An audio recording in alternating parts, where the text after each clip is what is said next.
So question answers हैं NCERT के cell structure and function के। ठीक है जी, सेल स्ट्रक्चर एंड फंक्शंस के, तो ये आपने जो है वो कर लेने हैं। Just wait. हाँ देखिए, सबसे पहले जो है वो question number 1, indicate whether the following statements are true और फॉल्स।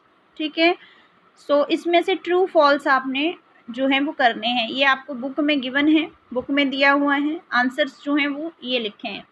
सो आंसर नंबर 1 है unicellular organisms have one sailed body.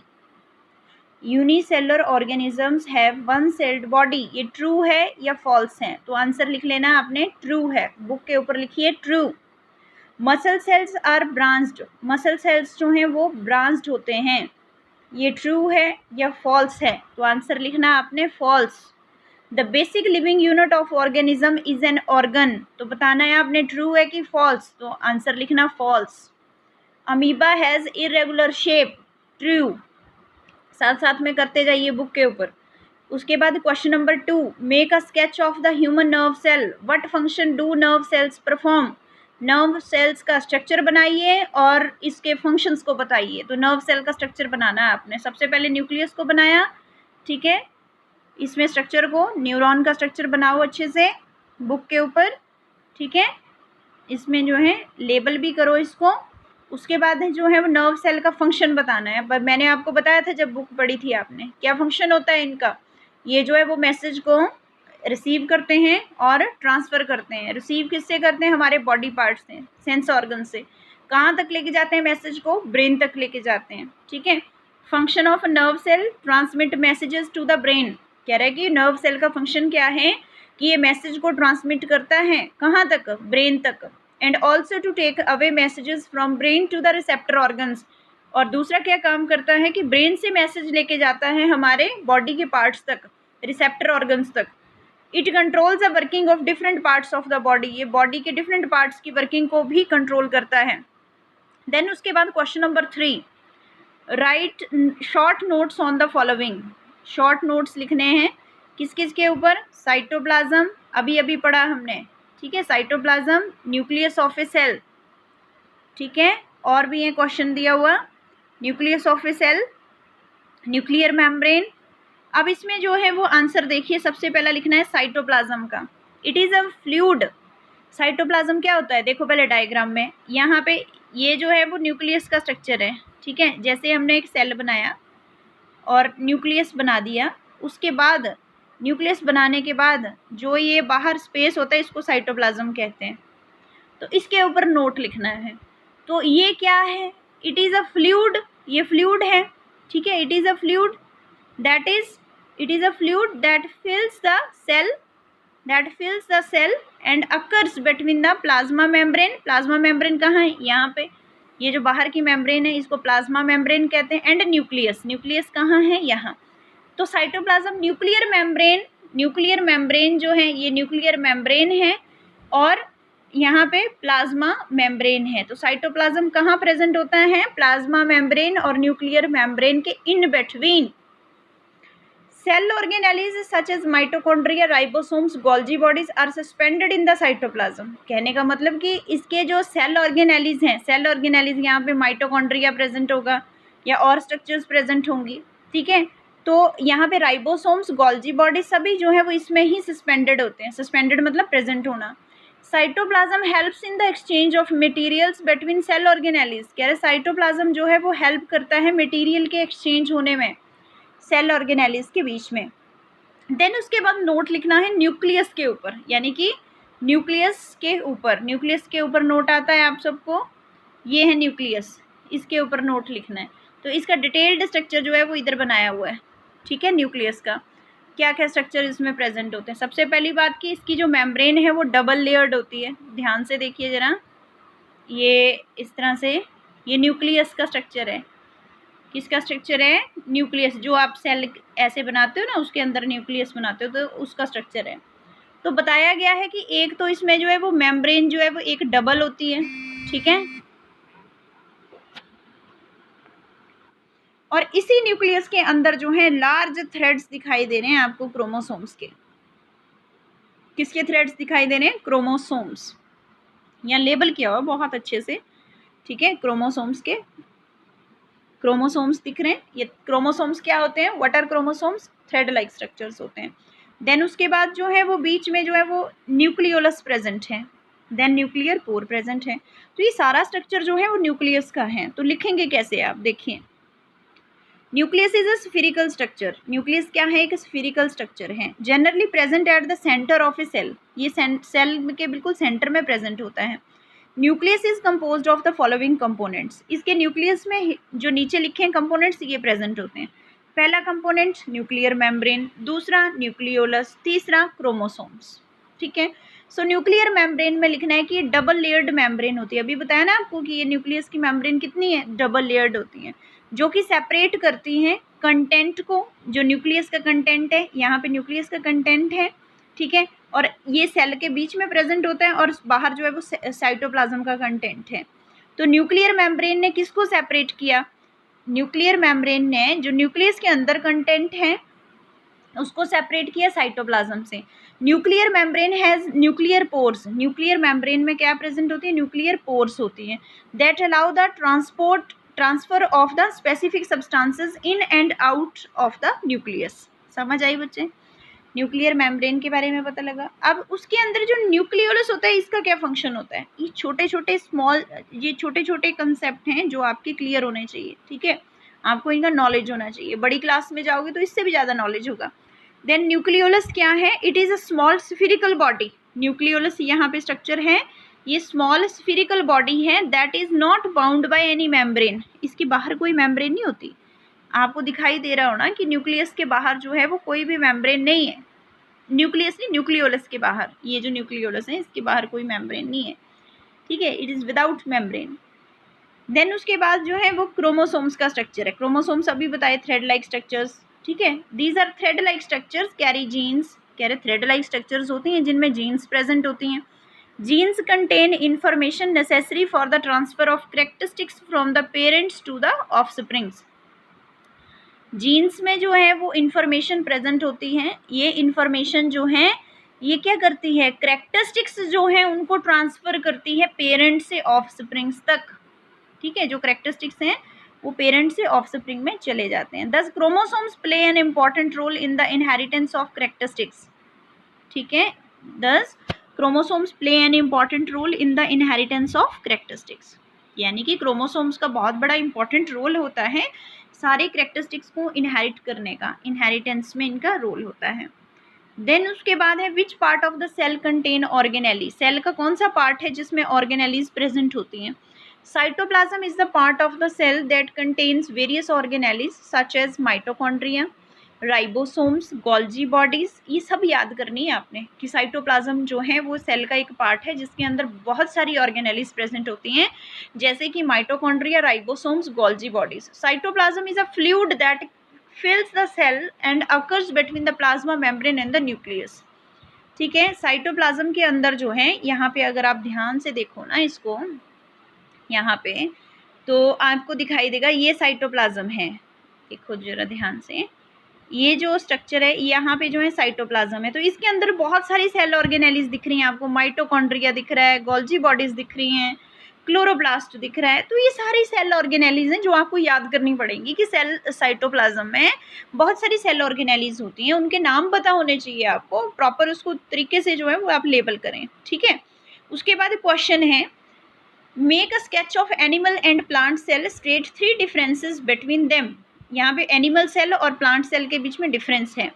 ठीक है, जो आपने ध्यान से पढ़ना है, और बहुत बार इसके पॉइंट्स बता दिए अभी पीछे लेसन में भी बताएं कि एनिमल सेल, ये बहुत इंपॉर्टेंट क्वेश्चन है, ये पेपर में आता है, वेरी वेरी इंपॉर्टेंट क्वेश्चन। ठीक है, सो एनिमल सेल और प्लांट सेल दोनों के बीच में क्या डिफरेंस है? पहली बात, अगर आपको सेल जो है वो स्फीरिकल दिखाई दे रहा है तो वो पक्का ही क्या है? एनिमल सेल है। और अगर वो स्क्योर ऐसे स्क्योर में है तो क्या है? वो प्लांट सेल है। पहला डिफरेंस। दूसरी चीज़, देखते ही आपको पता चल जाता है कि प्लांट सेल कौन सा होगा और एनिमल सेल कौन सा होगा। ठीक है, उसके बाद the generally small in size. Animal cell जो है वो जनरली क्या होते हैं? स्मॉल साइज के होते हैं, और ये यूजुअली जो है वो लार्जर होते हैं प्लांट सेल। ठीक है, सेल वॉल एब्सेंट होती है एनिमल सेल में। एनिमल सेल का बताती हूँ सबसे पहले। सेल वॉल इसमें एब्सेंट होती है, वैक्यूल्स स्मॉल साइज के होते हैं, no other animal cell possesses plastids except for the protozoan euglena. Euglena एक ऐसा ऑर्गेनिज्म है जो कि एनिमल और प्लांट दोनों की तरह एक्ट करता है, बट एनिमल लाइक उसमें क्या होता है, उसमें क्लोरोप्लास्ट प्रेजेंट होती है, बट एनिमल सेल जो है इसमें जो है it doesn't possess any plastids. हमारी बॉडी में कहीं ग्रीन कलर थोड़ी ना होता है, हम लोग जो है वो फोटोसिंथेसिस थोड़ी ना करते हैं। तो यही बताया इस पॉइंट में, no other animal cell possess plastids, किसी भी एनिमल सेल में प्लास्टिड्स नहीं होते हैं, ठीक है। Plastids are present in plant cells, vacuoles are larger in size in plant cell, cell wall is present in plant cell, right। ये आपने डिफरेंस बहुत अच्छे से करना है और ये जो है स्ट्रक्चर्स बनानी है और मैं चेक करूंगी इनको, ठीक है। नेक्स्ट उसके बाद what is the difference between the prokaryotes and eukaryotes. Prokaryotes और यूकैरियोट्स में क्या डिफरेंस है, प्रोकैरियोट्स यूकैरियोट्स, ठीक है, प्रोकैरियोट्स एंड यूकैरियोट्स। अभी जो हमने पीछे किए ना प्लांट सेल और एनिमल सेल, दो किए ना, एक प्लांट सेल किया और एक एनिमल सेल किया, वो दोनों ही जो है वो यूकैरियोट्स में आ जाते हैं। किस में आ जाते हैं, यूकैरियोट्स में। पहली बात कि वो यूकैरियोट्स में आते हैं। अब देखते हैं डिफरेंस क्या है। मोस्ट प्रोकैरियोट्स आर यूनिसेलुलर, बहुत सारे प्रोकैरियोट्स में वो यूनिसेलुलर होते हैं, मतलब उनमें एक सेल होगा और न्यूक्लियस होगा, वो यूनिसेलुलर होंगे। But most eukaryotes are multicellular, but most जो यूकैरियोट्स हैं वो कैसे होंगे, मल्टीसेलुलर होंगे। हम बहुत सारे सेल से मिलके बने होते हैं ऐसे, ठीक है, सेल्स मिलेंगे, फिर सेल से टिश्यूज बनेंगे, टिश्यू से ऑर्गन बनेंगे, ऑर्गन से ऑर्गन सिस्टम्स बनेंगे।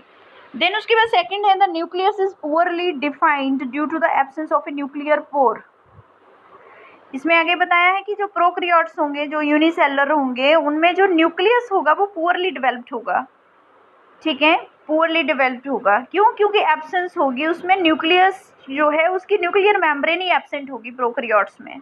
ये पॉइंट डिस्कस किया अभी।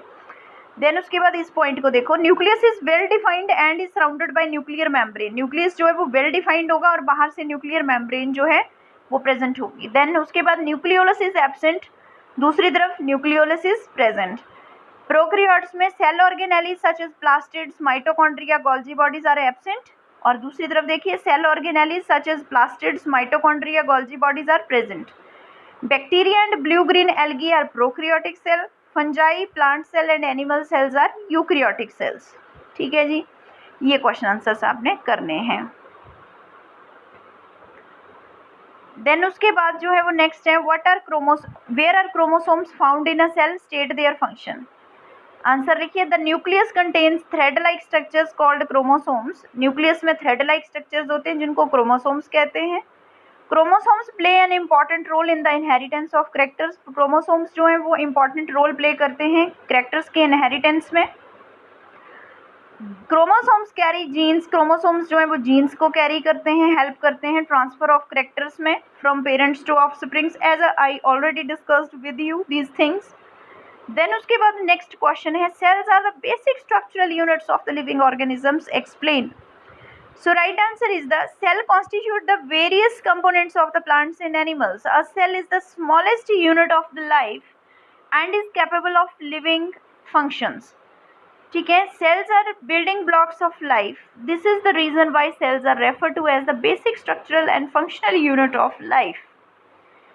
कह रहा है कि जो सेल्स होते हैं, सेल्स जो है वो कॉन्स्टिट्यूट करते हैं various components of plants and animals, मतलब प्लांट्स और एनिमल्स के बहुत सारे कंपोनेंट्स में सेल्स ही प्रेजेंट होते हैं। सेल एक स्मॉलेस्ट यूनिट होता है लाइफ का और ये सभी लिविंग फंक्शंस को करने के कैपेबल होता है। सेल्स जो है वो लाइफ के बिल्डिंग ब्लॉक्स कहलाते हैं, इसीलिए जो है सेल्स को बेसिक स्ट्रक्चरल और फंक्शनल यूनिट ऑफ लाइफ के नाम से जाना जाता है, ठीक है। All cells vary in their shapes, सभी सेल्स जो है वो अपनी शेप्स में वेरी करते हैं, साइज में, एक्टिविटीज़ में। In fact shape and size of cell is related to specific function it performs.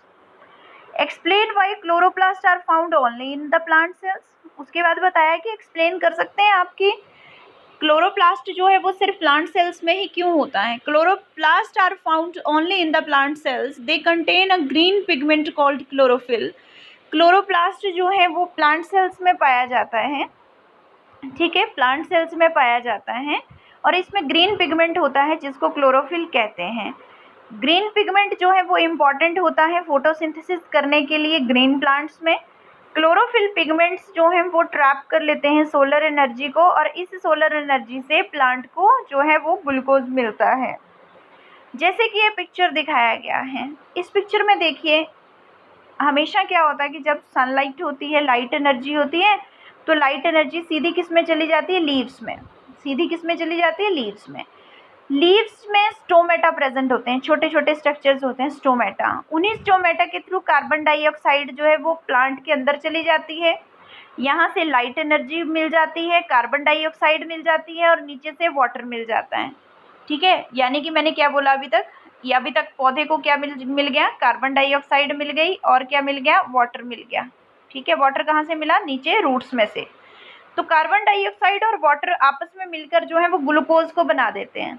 दोनों ये चीजें मिलके ग्लूकोज को बना देते हैं, और साथ में एक वेस्ट प्रोडक्ट बना देते हैं प्लांट्स वेस्ट प्रोडक्ट बना देते हैं ऑक्सीजन, जिसको वो बाहर निकाल देते हैं अपनी बॉडी से बाहर, क्योंकि प्लांट के लिए तो वेस्ट है ना, ये प्लांट थोड़ा ना यूज कर रहा है ऑक्सीजन को, तो प्लांट के लिए वेस्ट प्रोडक्ट है। तो ड्यूरिंग फोटोसिंथेसिस जो रिएक्शन बनता है वो ये होता है कि कार्बन डाइऑक्साइड जो है वो वाटर के साथ रिएक्ट करके ग्लूकोज को बनाती है। ग्लूकोज पूरी बॉडी में जो है वो ट्रांसलोकेट हो जाता है प्लांट के।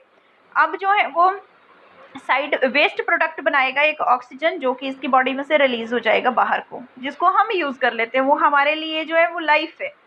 ठीक है, क्लोरोफिल इन लीफ, यहाँ पे वाटर एंड मिनरल्स, ये सारा आपको मैंने समझा दिया चार्ट में क्या है, ये आपने ड्रॉ कर लेना है स्ट्रक्चर। ठीक है, उसके बाद क्वेश्चन नंबर 10 देखिए बुक्स का। Complete the crossword with the help of clues given below. ठीक है, अक्रॉस एंड डाउन आपने जो है वो ये भर लेने हैं। This is necessary for photosynthesis, term for component present in the cytoplasm, the living substance in the cell, units of inheritance present on the chromosomes. ये सारे जो हैं वो आप भर सकते हैं। अब आपने सारा लेसन पढ़ लिया है। Thanks a lot.